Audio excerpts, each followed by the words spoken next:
al no descartarse ninguna probabilidad, la idea de que alguien haya hackeado, de que de alguna forma se hayan hecho desaparecer esos megavatios de golpe demandados en el sistema, está ahí sobre la mesa. Bueno, Pablo San Emeterio, fundador de Vapasec, nuestro, además, alma de nuestro espacio de ciberseguridad, Cyber After Work en Capital Radio, también está conectado con nosotros. Hola Pablo, buenos días. Buenos días Luis Vicente, buenos días Laura. ¿Qué tal? La primera pregunta que nos hacemos es: ¿qué verosimilitud tiene lo que ha pasado con un ciberataque o con un hackeo de la red? Bueno, pues a ver, aunque es cierto que ha habido escenarios y momentos en los que este tipo de sucesos ha ocurrido, sobre todo en Ucrania, antes de la guerra, lo que es cierto es que la afectación de estos escenarios nunca ha sido tan grande como la que hemos vivido en el país. No se puede descartar todavía ninguna opción, pero lo que sí es cierto es que lo bueno sería pues ver la información y que nos vayan dando información sobre los sucesos para poder ir teniendo claro qué es lo que ha pasado. Claro, Pablo, discúlpame, a mí lo que me extraña en todo esto es que cuando hemos asistido en los últimos tiempos a ciberataques, o como nos dicen ustedes, muchas empresas no se enteran o no lo comunican, ¿no? Entonces, o no nos hemos enterado, o en el caso... ¿recordáis aquel malware, aquel problema que tuvo de actualización telefónica? Estábamos en una tarde de verano, incluso me parece recordar de memoria que era hasta viernes, ¿no? Que todo estaba el país medio pensando en irse de fin de semana y lo conocimos en muy pocas horas. Si hubiera sido un ciberataque 22 horas y media después, ¿no tendríamos que tener indicios que van por ahí, Pablo? Bueno, pues a ver, el caso de Telefónica, el caso de WannaCry, que pues además lo viví en primera persona porque por aquella época trabajaba en Telefónica, el malware era un gusano que explotaba una vulnerabilidad y buscaba elementos expuestos y por eso se iba propagando, ¿vale? Entonces, por eso lo vimos rápido, la afectación. En este escenario, los casos de ataques a sistemas industriales no suelen ser como el caso de Telefónica, de WannaCry, porque para empezar normalmente los sistemas industriales están aislados de la red en Internet, no suelen tener una conexión a Internet desde la cual un atacante o un malware pueda llegar y afectar a ese sistema.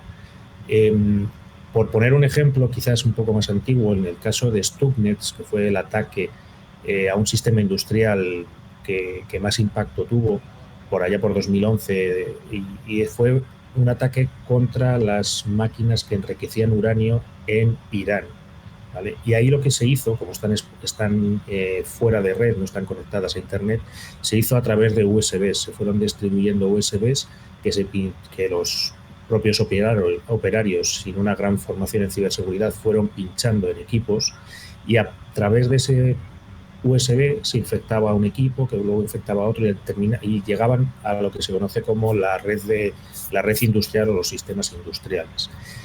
Por eso quizás ahí puede que la información tarde más en llegar, porque no es una cosa tan visible ni que se reproduzca tan rápido como el caso de WannaCry o el caso que ocurrió después de NotPetya con el sistema de impuestos ucraniano. Claro, aquí hay una pregunta que siempre hacemos. Cuando hay una intervención, un ciberataque, un hackeo, siempre se busca algo, ¿no? Casi siempre dinero, pero a lo mejor también puede ser simplemente generar el caos, ¿no, Pablo? A ver, entre los atacantes normalmente los que más nos ocupan o los que más solemos ver, sobre todo cuando nos dedicamos a la defensa de empresas privadas, como es nuestro caso, lo que vemos sobre todo son grupos que lo que buscan es un rendimiento económico, como bien apunta Luis. ¿Cuál es el tema? Luego hay otros actores que son hacktivistas y otros actores que suelen ser actores Estado, ¿vale? Estos son los tres grupos principalmente contra los que trabajas. El caso de Stuxnet que os contaba, por ejemplo, es el caso de un actor Estado. Había detrás equipos muy altamente cualificados que son los que pudieron hacer todo este ataque que os he comentado, que no es sencillo, no es fácil. En el caso de hacktivistas, hay grupos hacktivistas, pero normalmente suelen estar muy centrados en lo que conocemos como denegaciones de servicio, pero de páginas web, ¿vale? O de sitios web en Internet que dejan de estar accesibles. En este caso, lo que hemos visto es que lo que se genera es el caos. Al final no hay un beneficio económico, lo que estás generando es una disrupción en un país. Yo creo que la parte de ciberataque es algo que poco a poco, en general en la versión todavía necesitamos información, pero se empieza a descartar. Claro, y una cuestión más, Pablo. ¿De qué valen los backups en este momento? Se lo digo porque en el sistema financiero no se cayó nada, en los bancos, en el caso de Red Eléctrica, algunos expertos nos dicen, no, es que el gran ordenador por donde se distribuyen los 40.000 kilómetros de red de alta tensión que hay en España, eso está duplicado. A ver, para los que no estamos en esto, ¿qué significa duplicar, no duplicar, tener backup, no tenerlo? ¿O por qué en esto da igual? Porque hemos tenido el gran apagón. Bueno, el tener los sistemas duplicados, los sistemas replicados suelen ser en entornos pues como de alta disponibilidad, sobre todo entornos críticos como es pues el banco, como es las telecomunicaciones, como es la luz. Entonces, ¿por qué lo tienes replicado? Porque en caso de que falle el sistema principal, lo pasas a un secundario que es exactamente igual. ¿Vale? Entonces, ese fallo que pueda ocurrir en un ordenador o ese fallo que pueda ocurrir en unas instalaciones, lo compensas o continúas el servicio teniendo otro ordenador igual, que es el que toma otros equipos informáticos que son los que toman el respaldo.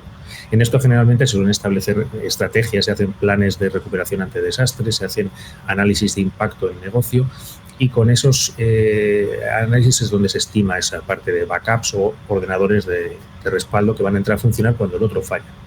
En el caso normalmente en seguridad informática, cuando hablamos de backups, también hay estrategias que suelen ser, como la que te he contado, activo-pasivo o activo-activo, que están los dos en paralelo, o estrategias en las cuales, pues oye, se ha caído el ordenador principal y tengo preparado otro aparte que tengo que encender y tengo que empezar a restaurar con ese backup. Yo creo que en este caso, al ser un sistema tan crítico, lo normal es que sean dos sistemas que están todo el rato vivos y cuando uno falla, el otro entra a funcionar.